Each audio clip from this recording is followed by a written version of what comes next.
DK Shiv Kumar बनेंगे मुख्यमंत्री। TS बाबा की भूमिका क्या है? टीएस बाबा की भूमिका की चर्चा क्यों हो रही है? डीके शिव कुमार कर्नाटक के नए मुख्यमंत्री बन गए।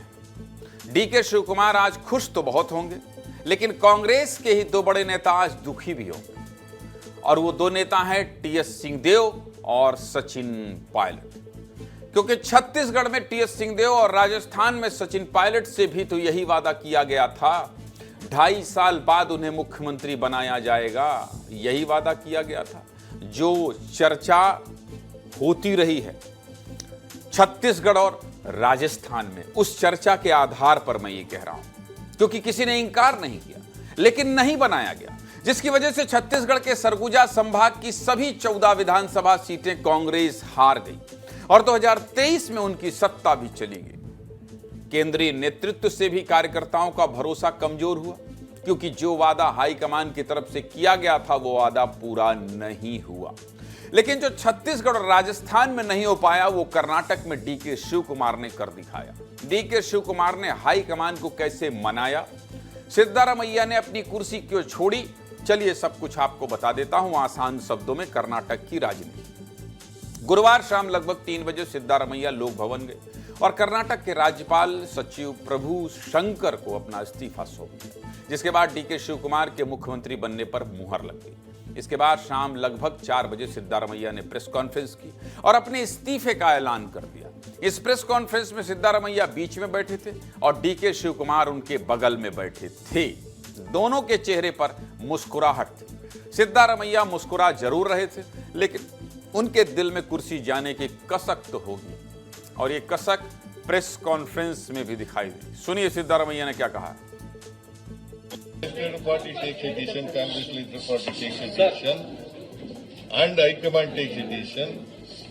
He will be the chief minister of this state. Legislative party takes a decision, Congress leader party takes a decision, and High Command takes a decision. He will be the chief minister of this state. Press conference खत्म होने के बाद सिद्धारमैया और DK Shiv Kumar ने हाथ उठाकर यह दिखाने की कोशिश की कि हम साथ साथ हैं, लेकिन यह साथ सिर्फ दिखाने का है, क्योंकि सिद्धारमैया और डीके शिव कुमार की तनातनी बहुत पुरानी है। 2023 में कर्नाटक में विधानसभा का चुनाव हुआ था। विधानसभा की 224 सीटों पर कांग्रेस ने पूरा जोर लगाया था।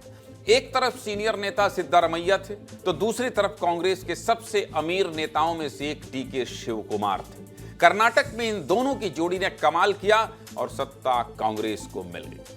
विधानसभा की 224 सीटों में से कांग्रेस को 135 सीटें मिली थी, जबकि बीजेपी सिर्फ 66 सीटें जीत पाई थी। यानी कांग्रेस ने अकेले दम पर बहुमत हासिल किया था, और इस जीत में 2 ही सबसे बड़े हीरो थे। पहले थे डीके शिव कुमार और दूसरे थे सिद्धारमैया। अब कांग्रेस चुनाव तो जीत गई, लेकिन हाईकमान के सामने सबसे बड़ी चुनौती थी कि मुख्यमंत्री किसे बनाया जाए। देखिए, कांग्रेस में बीजेपी वाला कल्चर नहीं है कि ऊपर से फैसला आया तो सबने चुपचाप उस फैसले को स्वीकार कर लिया। जिन राज्यों में कांग्रेस का कैडर आज भी मजबूत है, वहां अक्सर हमेशा गुटबाजी देखने को मिलती है। चाहे आप छत्तीसगढ़ की बात करें, जहां कई बार ऐसा लगता है कि टीएस सिंहदेव का अलग गुट है, भूपेश बघेल का अलग गुट है और दीपक बैज और चरणदास महंत का अलग गुट है। मध्य प्रदेश में भी ऐसा हम कई बार देख चुके हैं, जहां जीतू पटवारी अलग लाइन पर बात करते हैं, वहीं दूसरी तरफ दिग्विजय सिंह के समर्थक अलग बात करने लगते हैं। इसका सबसे अच्छा उदाहरण हम हरियाणा के विधानसभा चुनाव में देख चुके हैं, जहां कांग्रेस के हाईकमान यानी राहुल गांधी और मल्लिकार्जुन खड़गे ने बहुत कोशिश की कि दीपेंद्र हुड्डा और कुमारी सैलजा को एक साथ लाया जाए, लेकिन दोनों के गुट आपस में ही लड़ते रहे, जिससे कांग्रेस चुनाव हार गई। और हरियाणा में जो हुआ वो कर्नाटक में ना हो, इसलिए कांग्रेस की तरफ से एक फार्मूला दिया गया। कांग्रेस आला कमान ने यह तय किया कि शुरू के 2.5 साल सिद्धारमैया मुख्यमंत्री होंगे और बाद के 2.5 साल डीके शिव कुमार मुख्यमंत्री बनेंगे। और ऐसा नहीं है कि कर्नाटक में पहली बार कांग्रेस ने यह फार्मूला अपनाया था। इससे पहले यह फार्मूला साल 2018 के विधानसभा चुनाव जीतने के बाद छत्तीसगढ़ और राजस्थान में भी अपनाया गया था। इस बात का कोई आधिकारिक दस्तावेज तो नहीं है, लेकिन छत्तीसगढ़ में भी यह तय किया गया था कि शुरू के 2.5 साल भूपेश बघेल मुख्यमंत्री रहेंगे और बाद के 2.5 साल टीएस सिंहदेव सीएम पद संभालेंगे। लेकिन इन दोनों ही राज्यों में ना भूपेश बघेल ने कुर्सी छोड़ी और ना अशोक गहलोत। लेकिन जो काम सचिन पायलट और टीएस सिंहदेव नहीं कर पाए, वो डीके शिव कुमार ने कर दिखाए। तस्वीर देखिए, ये तस्वीरें गुरुवार सुबह की है, जहां पहले डीके शिवकुमार और सिद्धारमैया ने एक दूसरे से हाथ मिलाया। इसके बाद डीके शिवकुमार और सिद्धारमैया ने एक दूसरे को गले लगाया। आज से पहले आपने कर्नाटक में ऐसी तस्वीर नहीं देखी होगी। डीके शिवकुमार और सिद्धारमैया के पार्टी में जरूर थे, लेकिन इस बात से कोई इनकार नहीं कर सकता उनके गुट अलग अलग थे। इतना ही नहीं, डीके शिवकुमार ने सिद्धारमैया के पैर भी छुए हैं। भाई, मुख्यमंत्री कुर्सी बड़ी होती है। और इस तस्वीर के बाद यह तय हो गया था कि सिद्धारमैया सीएम पद छोड़ेंगे और डीके शिवकुमार कर्नाटक के नए मुख्यमंत्री होंगे। कर्नाटक में हुए राजनीतिक फेरबदल पर नेताओं ने क्या कहा है, सुनिए।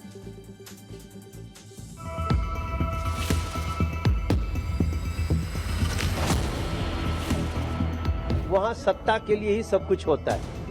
आपस में भी मारा काटी मचा हुआ तो सब किसको नहीं पता है। कांग्रेस और भाजपा में यही अंतर है। भाजपा में सेवा और कार्य को देखते हुए प्रधानमंत्री मोदी जी और उनकी सरकार और राज्यों में हमारी सरकार काम करते हैं, और कांग्रेस में एक परिवार को केंद्रित करते हुए सत्ता की लड़ाई हर राज्य में दिखती है। डीके शिवकुमार जी राज को और आगे बढ़ावा देंगे और सिद्धरामैया जी भी हमारे साथ ही रहेंगे। देखिए, कर्नाटक का जो नाटक है वो चलते रहेगा। कर्नाटक तभी बंद होगा जब कांग्रेस मुक्त कर्नाटक होगा। अब वो 2 साल बाद होगा, 2028 में। पार्टी का मामला है, पार्टी तय करेगी। पार्टी के समर्पित सिपाही हैं, जिसको पार्टी जो जिम्मेदारी देगी वो जिम्मेदारी निभाएगा। चलिए, अब आपको आसान भाषा में यह भी समझा देता हूं कि आखिर डीके शिवकुमार ने सिद्धारमैया को कुर्सी छोड़ने के लिए कैसे मजबूर किया है। देखिए, 2023 में जब चुनावी नतीजे आए थे तो डीके शिवकुमार के विधायकों ने उन्हें मुख्यमंत्री बनाने की मांग की थी और कहा था कि चुनाव जिताने में सबसे बड़ा योगदान डीके शिवकुमार का है, क्योंकि वो कांग्रेस के प्रदेश अध्यक्ष हैं, इसलिए उन्हीं को सीएम बनना चाहिए। लेकिन दूसरी तरफ सिद्धारमैया थे, जिनके समर्थन में 80 विधायक थे, इसलिए सीएम पद का सबसे बड़ा दावेदार उन्हें माना गया और आखिर में 2.5 साल का फार्मूला तय हुआ। 20 नवंबर 2025 को सिद्धारमैया के मुख्यमंत्री कार्यकाल के 2.5 साल पूरे हो गए थे और इसके बाद से बार बार डीके शिवकुमार हाईकमान को याद दिलाते रहे कि अगले 2.5 साल वो मुख्यमंत्री बनेंगे। डीके शिवकुमार दिल्ली में लगातार लॉबिंग करते थे। वो बार बार दिल्ली जाकर हाईकमान से मिले और सूत्रों का दावा है कि जब राहुल गांधी राजी नहीं हुए तो डीके शिवकुमार ने प्रियंका गांधी की मदद ली। इतना ही नहीं, डीके शिवकुमार कैंप के विधायक भी दिल्ली जाकर हाईकमान पर दबाव बनाते रहे। और सबसे बड़ी बात, डीके शिवकुमार कर्नाटक कांग्रेस के अध्यक्ष हैं। जमीनी कार्यकर्ताओं में उनकी मजबूत पकड़ है। वो कालीगा समाज में प्रभावी चेहरा है और अगर वो नाराज हो जाते तो 2028 के चुनाव में कांग्रेस का जीतना मुश्किल हो जाता। इसके अलावा सूत्रों का यह भी कहना है कि हाईकमान ने सिद्धारमैया को राज्यसभा सीट का ऑफर दिया और इसी प्रस्ताव पर वो सीट छोड़ने पर राजी हुए। उम्र भी एक कारण है, क्योंकि सिद्धारमैया 78 साल के हैं। आगे उनका राजनीतिक भविष्य कम है, लेकिन डीके शिवकुमार की उम्र अभी 64 साल है, यानी उनके पास अभी राजनीतिक करियर बचा है और वो आने वाले चुनाव में कांग्रेस का मुख्यमंत्री चेहरा हो सकते हैं। चलिए, ये तो हुई डीके शिवकुमार की बात, लेकिन जो डीके शिवकुमार ने कर दिखाया वो टीएस सिंहदेव छत्तीसगढ़ में क्यों नहीं कर पाए, आपको बताता हूं। देखिए, सबसे पहली बात, कर्नाटक में हाईकमान ने सिद्धारमैया पर प्रेशर बनाया, जबकि छत्तीसगढ़ में हाईकमान भूपेश बघेल के साथ था, जिस वजह से 2.5 साल वाला फार्मूला लागू नहीं हो पाया। दूसरी बात, कर्नाटक में सिद्धारमैया से ज्यादा डीके शिवकुमार की लोकप्रियता थी, लेकिन छत्तीसगढ़ में भूपेश बघेल मजबूत ओबीसी चेहरा थे और उनकी लोकप्रियता भी ज्यादा मानी जाती थी। उनके खेमे में, चूंकि वो सरकार में थे, उनके खेमे में विधायकों ने शक्ति प्रदर्शन भी किया, इसलिए टीएस सिंहदेव ज्यादा दबाव नहीं बना पाए।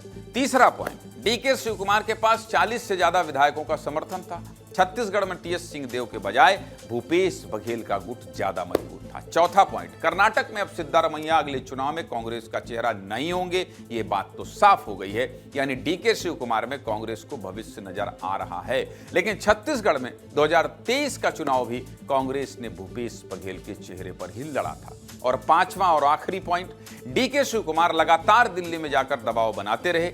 उनके विधायक भी दिल्ली गए, यानी उन्होंने मुख्यमंत्री बनने के लिए साम दाम दंड भेद हर वो तरीका अपनाया, जबकि टीएस सिंहदेव दबाव हाईकमान पर इस तरीके से नहीं बना पाए। सीधे मुद्दे की बात क्या है? सीधे मुद्दे की बात यही है कि डीके शिव कुमार कांग्रेस का भविष्य है, और अगर इस बार कांग्रेस डीके शिव कुमार को मुख्यमंत्री नहीं बनाती तो जो छत्तीसगढ़ में हुआ उसके कर्नाटक में होने की संभावना बढ़ जाती, यानी सरकार गिर जाती, मतभेद ज्यादा हो जाता। तो इसलिए कांग्रेस हाईकमान, और इसमें राहुल गांधी की भी भूमिका अलग है। ये बात अलग है कि प्रियंका गांधी खेमे की हम बात कर रहे हैं, लेकिन राहुल गांधी अब डिसीजन ले रहे हैं, सख्त ले रहे हैं।